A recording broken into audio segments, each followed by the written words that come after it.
You've been took, you've been had, hoodwinked. That's Malcolm X. That's what he said when it came to America.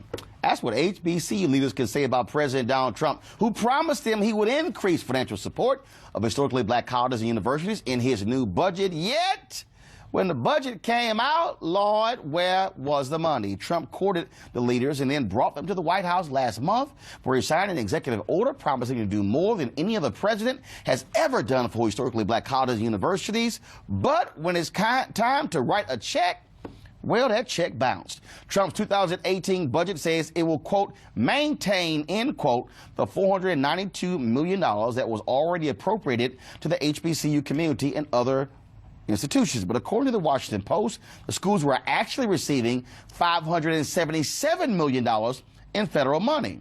Yo, what happened to the other $85 million? The budget also omits any federal funds for scholarships, technology, or campus infrastructure for HBCUs that school leaders had requested. And the administration did not expand Pell Grants to cover summer courses for low-income students that they also sought. Instead, the budget cuts nearly $4 billion from the Pell Grant reserves. A number of HBCUs and their supporting organizations are disappointed with this proposed budget. The United Negro College Fund released a statement saying, in part, UNCF strongly urges the Trump administration to reconsider federal funding commitments for HBCUs and their students so that the executive order does not become a toothless tiger. That, of course, Michael Lomax, who is the head of the UNCF. Joining us in the studio, Johnny Taylor, president of the Thurgood Marshall College Fund. Johnny, you were there in the Oval Office, and it was great. You guys met with Vice President Pence, and then, of course, Trump's top advisors, and it was all of this wonderful kumbaya stuff when it came to HBCUs. Where the hell is the money? Well, the money's going to come from the Congress. I mean, at the end of the day, people's memory here just is amazing me. First of all, the president's budget. I'm still well, looking for let me help with this. First of all, let's get all the facts straight. He didn't invite us. We requested that he invite us to the White House. We went. That's fact number one. Number two, he passed a budget. Anyone who was surprised that any Republican in office, particularly President Trump, was going to increase the federal budget was naive. He didn't say that. He said up front he was going to cut. He's increasing the federal budget, $54 billion for defense. He moved $54 billion to defense, which means you take money from other places, right? Okay, so Department of Education's budget was cut by 13%. 13%. HBCUs, if you believe what's written in the budget, says we're going to what? Protect you and maintain the $492 million. I don't know how that's a negative at the end of the day. Okay. Where did the $577 million come from? We don't know. I mean, that's so fascinating. All we know is that $395 or so million of it came from HBCUs. But HBCUs and minority-serving institutions. But I had Omarosa on the Tom Joyner Morning Show, Omarosa Manigault, who's a senior advisor to the president, and she said point blank on the Tom Joyner Morning Show, she said the UNCF was asking, the HBCU community was asking for a 5% increase. Right. She said, forget that, I want 7 to 9%. I'm just asking. I'm just asking. Good, and I'm just is this a 7 to 9% increase? So you're looking at what this $577 million that you're talking about. That's specifically in Title III. She was saying 5% of the overall federal budget. See, we get money from the Department of Defense, Department of Agriculture, Department of Commerce. We get money from a lot of places. Okay. So this idea that you're specifically focused on this one line, Title III, HBCUs, strengthening HBCUs, and not the rest of the budget, that is to come. So there's a skinny budget. Also, time out. It's to come.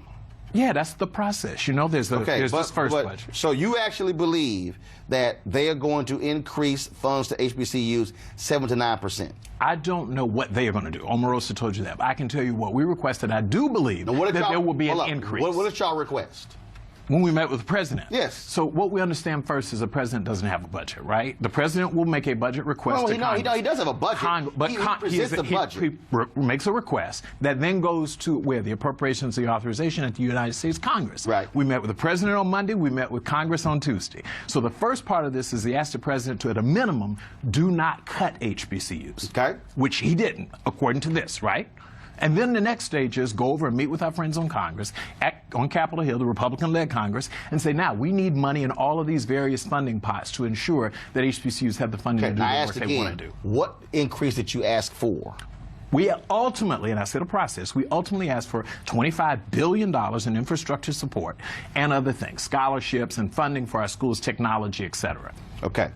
And who in the Congress says, yeah, we might do that? No one. What they said is, we will go through a process. So you got the skinny budget. In about 6 weeks or so, we're going to have the comprehensive budget, and that's when we're going to see the line by line. See, all of these people are jumping. They seem not to remember how it worked in the Obama days. Right. So there was something called the HBCU MI budget, that every year we were given less money than we requested by President Obama. Where were all these disappointed HBCU leaders then? It's disingenuous, my friend. That's not how it works. I know where I was, And- so and- I don't know about that. I'm talking about I know where I HBCU leaders was. that you purchased. So think about it. 2009, the president's first budget came out, right? There was $85 million missing that President Bush had funded 2 prior years. Where were they then? All of a sudden, I didn't hear people say, oh, my God, the world's coming to an end. Obama's the worst thing in the world. He duped us. We got. You got 95% of our vote, and now the question is, President Trump, says, I'm going to flatline you, level fund you, protect and maintain, and you were duped. Really? So Really? Again, no. What percentage increase are you asking? UNCF said 5%. We asked for 10%. So let's be clear. The Thurgood Marshall College Fund asked for 10%. You asked for 10% of grants and competitive grants and contracts. So UNCF said 5. You asked for 10%. Yes. And Omarosa said somewhere between 7 to 9% of the time on the morning show. And we're going to see that when the comprehensive budget comes out, which will give you line by line. Now, you hoping you see that? Well, we surely hope so. Of course, Gotcha. I damn sure. No. When you say we will see that, that sounds like it's going to happen. I'm saying you hoping you're going to see that. That's right. And we hoped for the last 8 years too. Remember? Exactly. Well, look, I've been there. Let's bring up our panel. A. Scott Bolden, attorney and former chair of the D.C. Democratic Party. Lauren Victoria Burke, political analyst and writer for NBC Black. Eugene Craig III, CEO of the Eugene Craig Organization. Lauren, I want to start with you. When you see the Post piece saying the $85 million discrepancy, your thoughts on that? There was an $85 million discrepancy on the first year of Obama's budget. Members of Congress, led by George Miller, who was then the chair of the House Education Committee, had to restore that money.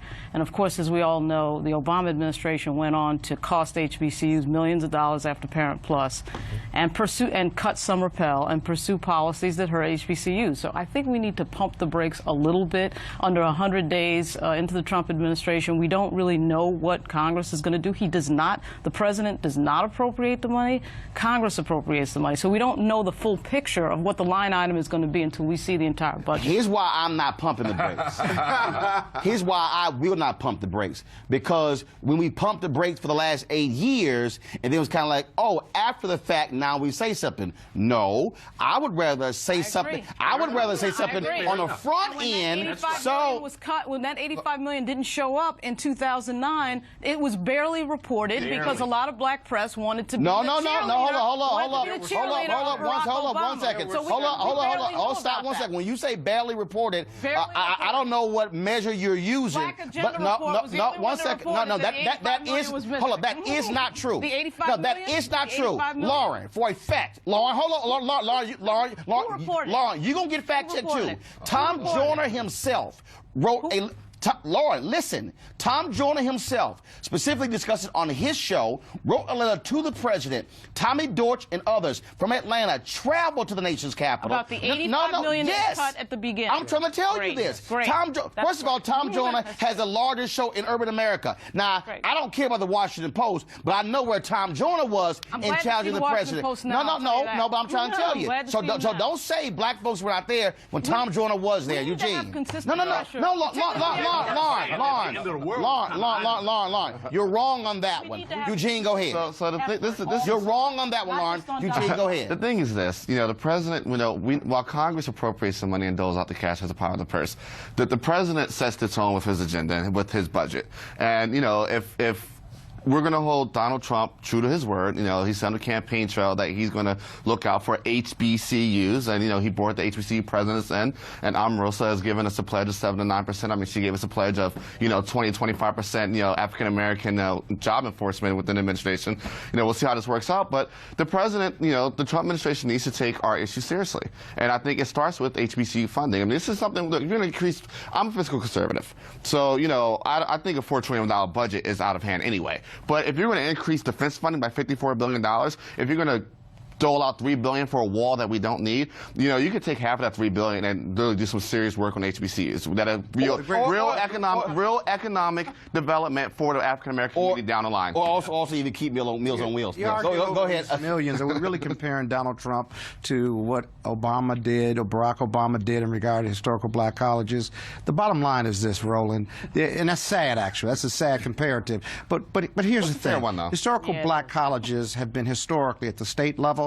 Grossly underfunded. Grossly from underfunded, the beginning. Inequitable. And so the bottom line is we shouldn't be doing the comparative or arguing over maintaining the budget. This country owes historical black colleges millions, if not billions of dollars based on underfunding over the years. Underfunding. And so the dialogue, Omarosa has a goal and objective. She's not the bottom line, and she's not writing the budget herself. Well, she may be the Trump whisperer. In fact, that's fine. She's only Let me just finish my Hold on 1 second. 1 second.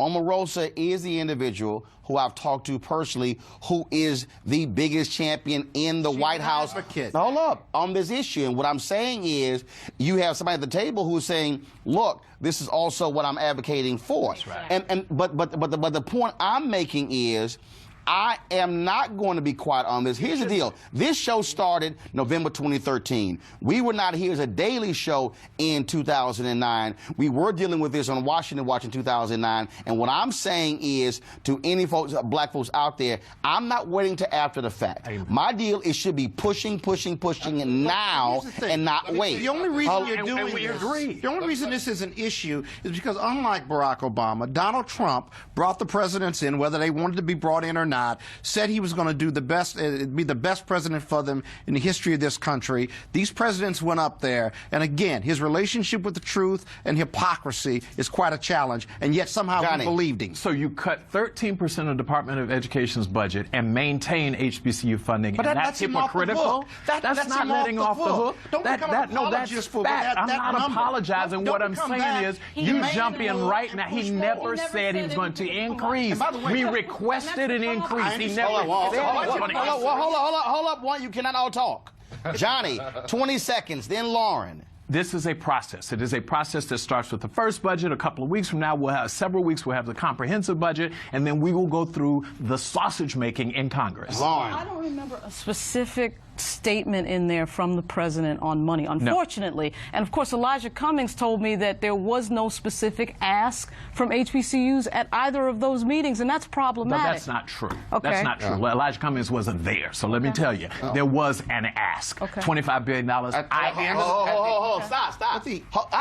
In which meeting? The one with Trump or the one with Prince, Bannon, Kellyanne Conway? And there were 3 meetings in that sense. So, yes, at each one. I asked the president, I asked at the vice president's meeting, and then we ultimately had a meeting around the table. So we have asked 3 times. Got it. Eugene, 1 second, Eugene. 20 seconds, and I got to go to break. The issue is its priorities. If the president's administration consider HBCUs and the African American community a priority of them, they need to make sure that HBCUs are adequately funded. A peaceful protest turned deadly. 37-year-old black man was shot and killed by Baton Rouge police. His hands are in the air, and you still get shot by the cops. Oh my God, please don't tell me he's dead. We're not going to let hate define us. Race is a big part of this. If truly all lives matter, then all lives need to matter equally. What we require is action. What we require is accountability. We understand that black lives do matter, and we will keep focused on this issue. NewsOne Now, every weekday morning at 7 on TV1.